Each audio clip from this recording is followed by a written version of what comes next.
YouTube, Rumble, X. Sometimes, you guys, I make videos about good things, and today it's one of those videos. Do you guys remember the days, of course, depending on how old you are, that when you went to school, you didn't really learn much about your teacher? Aside from their name and a little bit of their personality, you didn't know what they did at home so much. I mean, maybe they would mention they garden or, something simple, nothing too personal. But somehow, in some places, it's become pretty normal for teachers to start expressing their sexual preferences. And listen, I know, for most of you, I would assume most of you, that's pretty disgusting. Some might use other words, but I'm gonna keep it at disgusting for the sake of this video. Now, back when I was a teenager, I remember Florida being known as the insane state. Kind of seemingly took the title from California when you started reading stories about somebody tackling somebody high on bath salts and started eating someone's face. That was the kind of reputation Florida seemed to be building up on. But it seems ever since Ron DeSantis has won governor in the state of Florida, things seem to be making a nice turnaround for Floridians. Now, this is one of those topics, whether you agree or disagree with me, I just don't care, honestly. I mean, you can leave your hatred down below, but that's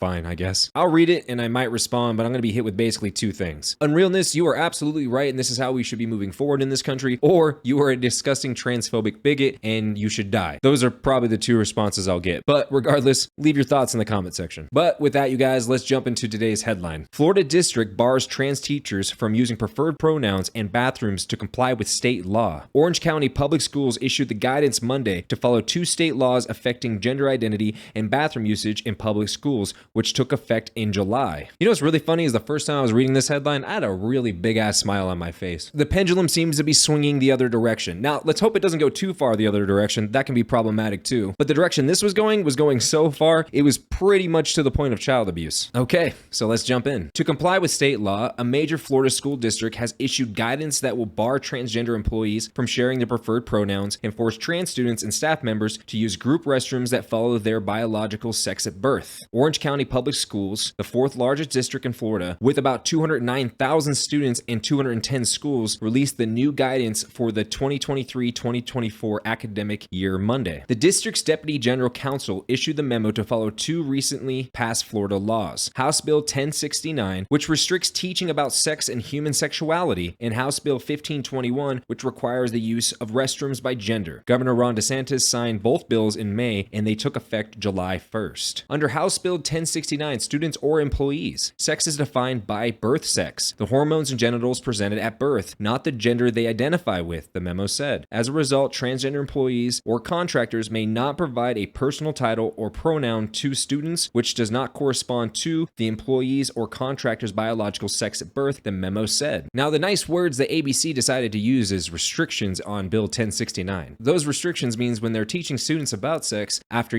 basically signing paperwork from the parents allowing that teaching to begin with, they can basically only teach about, the process in which making a child, that type of sex. Now, does that stop parents from teaching their children about other forms of sex? Absolutely not. As a parent, you are still allowed to teach your kid about these things. But it also talks about restricting certain books that are very graphic and not so much educational. The bill also mentions some materials that aren't really useful in terms of educational purposes when it comes to sex. Things that come off as more pornographic and obscene and not so much educational. So basically materials like genderqueer. With that said, let's continue on. Based on the law, the State Board of Education ruled that educators who violate the pronoun rule can face sanctions up to the revocation of their teaching certificates. House Bill 1521 requires bathrooms other than single-stall restrooms to be separated by biological sex at birth. The measure, dubbed the Safety in Private Spaces Act, affects correctional institutions, jails, state-owned public buildings, in addition to educational facilities. For our transgender students and employees, they must be provided single-stall restrooms for their usage, the guidance said. Transgender students and employees may not enter into group restrooms which is designated for the sex other than their biological sex at birth, especially for biological women and girls. A restroom should be a place where a girl can go and feel completely safe. There should be no question or worry that a man or a biological man is going to come into the restroom following basically a girl into that restroom. Whether she be 6 years old, 30 years old, 90 years old, it doesn't matter. It's just not okay. When it comes to biological sex, that's the only thing I think that should be segregated, especially when it comes to restrooms restrooms, locker rooms, and anything of that nature, when women and even men are at their most vulnerable. And I think it's absolutely disgusting it's gotten to a point where a man or a biological man ever thought it was a good idea to enter into a girl's restroom. There have been multiple stories in recent months of men going into a women's restrooms and sexually assaulting them and accosting them and doing other things. This particular bill is what I'm most happy about. And finally, to wrap it up, the guidance said that if the school district and its employees do not comply with the law, the state attorney general is empowered to file a civil lawsuit to enforce this provision. Willful violations may subject the district to fines up to $10,000. And I'm assuming this is tied into the whole revocation of teaching certificates for the employees as well. So not only will they lose their certificates for teaching, but they'll be hit with a nice juicy $10,000 fine on top of it all. So all in all, you guys, huge win for Florida.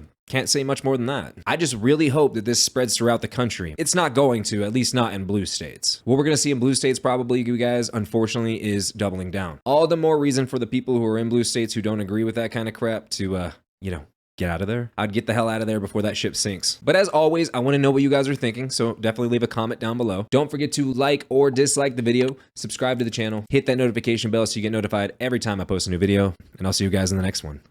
Peace.